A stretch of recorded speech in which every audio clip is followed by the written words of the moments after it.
What's going on, YouTubers? Welcome to another video. Today, I wanted to talk about the hassles of selling a statue. So, I think I probably have sold the most statues of any collector out there, like a personal collector.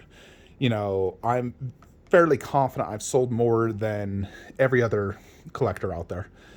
I have sold probably $200,000 worth of statues over the course of my 8 years as a collector, and I've undergone like massive sells, and those are always the most difficult. Selling a one-off every now and then is not that bad.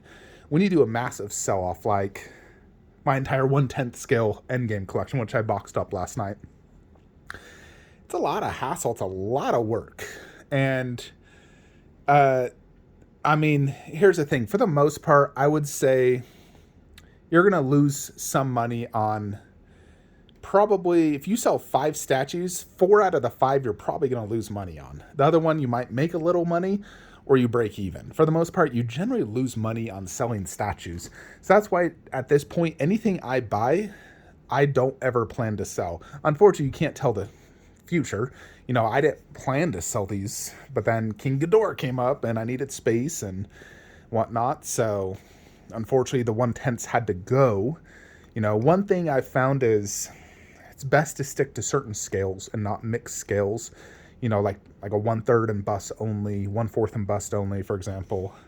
When you mix in and have a 1/6, a 1/10, a 1/4, a 1/3, a half scale, it just creates such a problem, and you're definitely going to be selling something off in the future. And for me, it came down to the 1/10s. Now, I do love the 1/10 scale statues, but they're too small. You look at them and, you compare like Red Sonja to those little 1/10s. For me, they're too small and they don't scale well with other statues. Now, I think if you did only 1/10 scales, that's perfectly fine. But when you're like me and you have these big 1/3s, the 1/10s just don't do it for you. It doesn't bring that same amount of satisfaction.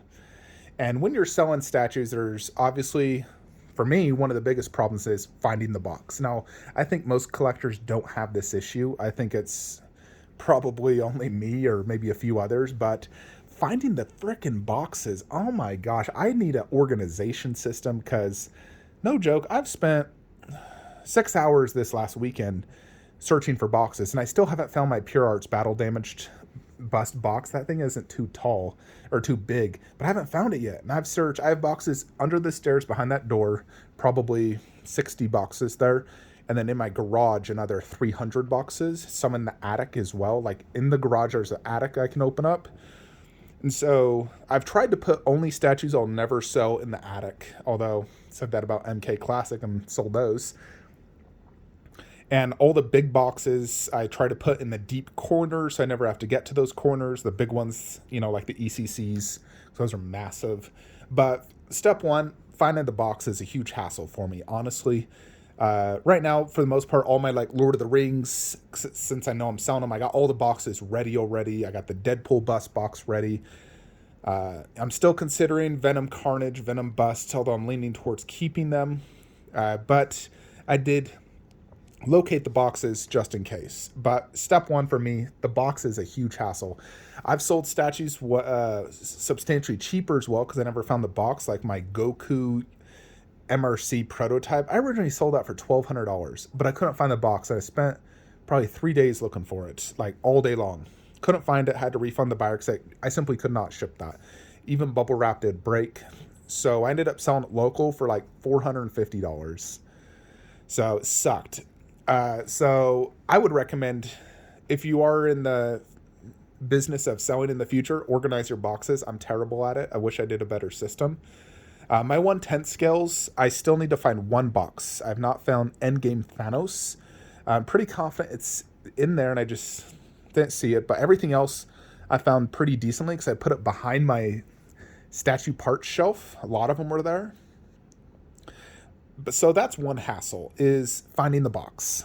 And then obviously boxing up, sometimes it's difficult to know where parts go. These things are almost like puzzles. You never know where they're going to go. And if you box it up wrong, it's going to break. So a lot of times, especially if I've had the piece for 8 years, I don't remember how it goes in the styrofoam box. Ideally, take a picture of it when you first unbox it and keep it in a folder. So if you ever need to box it up again, you know where parts go. Although I don't think a lot of people do that. usually I will go to YouTube and try to see where parts go.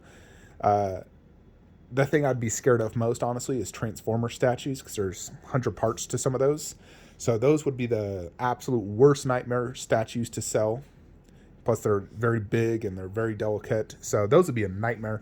For the most part, your average statue is not too difficult to put in. 1/10s were pretty easy, no doubt, because I boxed up 24 of them last night.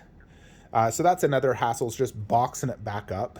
And also saying goodbye to a piece if you truly loved it. It's hard to say goodbye to these things, especially if you've enjoyed it for so long. The fourth one is just dealing with the buyers, So some buyers are extremely picky, and let's say the statue comes and there's the tiniest little paint QC that maybe you didn't mention, or the tiniest of scratch that has to be seen with a magnifying glass. Those type of people. Those people in general shouldn't be collecting, because every single statue has an issue, no matter what. Prototypes have issues. If you look close enough, you will find an issue with every single piece you own. So if you're that type of person that's extreme OCD, that if there's anything wrong, then you can't accept it, then you should not be in the business of collecting statues, because these are handmade, hand-painted collectibles, and people are not perfect, So that is one thing, is annoying sellers, not only for being extremely picky, but also you got to watch out for people who might try to scam you. There are tons of scammers out there, obviously, trying to buy a statue, do the old switcheroo where, let's say they have a statue that's broken, they buy yours, switch the statue saying that arrived broken, and then want to ship back their broken statue to you, and they got your fresh new mint statue. I've seen that happen. So you got to watch out for that. Take tons of photos, and it's really hard to get away from that one, honestly. If anything, I would look at that person's collection to make sure they don't already own that piece. Because if they already own it, then you could be running into a switcheroo situation. So that's obviously one thing. Then other people just filing chargebacks and claims, claiming they didn't get it and whatnot. There's tons of different ways you can scam someone, really. So you definitely have to watch out for that. Try to get more reputable people. Now, I fortunately have not run into too many issues, even though I've sold a ton. I've never had anyone try to scam me, like in that method. I've had people try to scam me in other ways when I was buying something, but selling something, I've never had someone try to scam me that way. I've had people file chargebacks on PayPal Gifts and Family when it was a deposit that was non-refundable, and then they canceled the statue and I kept the deposit because, that happened to me once. I sold a statue baby doll on Instagram. It was a brand new profile too, which is already a red flag. Always be red flags for new profiles. The guy sent me friends and family and cancels 3 months later, wanted me to refund all his payments he made. And I said, I'm going to keep $100 because he wasted my time. And he said, fine. And then a month later, I get a chargeback claim from him. He did it through his creditor. So PayPal Friends and Family is not a guarantee that they can't file a claim. If they use credit card, they can file a claim, just so you're aware. And creditors usually always favor the person for the most part. So you're kind of screwed in that situation. The only way to truly avoid a claim is Zelle, because even Venmo, they can do claims. Zelle, you really can't do a claim. So that's one process, or obviously like a bank transfer. But not a lot of people are willing to do that as well. Most people want PayPal for that safety.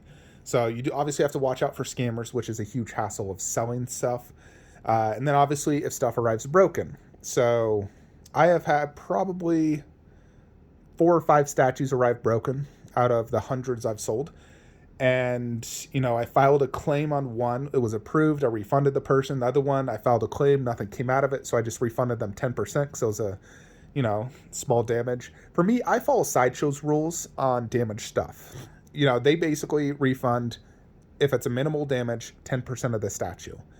If it's super excessive, then you could go higher, or just accept a return and say, hey, just return it. If you feel that they're wanting too much money back, like they want like 60% money back, then you're like, all right, just return it and I'll refund you in full. And then you can pay to get it repaired. You have to consider how much damage is that could be repaired, like how much would a repair cost, as well as just how little it is. If it's super tiny, then, $20, or, if it's a super expensive statue, up to 10%, like I said, because that's what Sideshow does, 10% or return it. So that's, one thing to consider.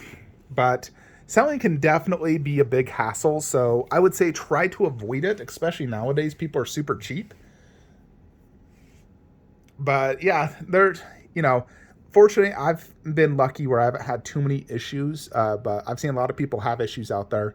So let me know what you guys think in the comments below. But there's definitely a lot of cons to selling statues. Plus, now I have to say goodbye to all these amazing iron studios going off to a new buyer. Anyways, folks, that is it. Like, comment, subscribe. Have a great day.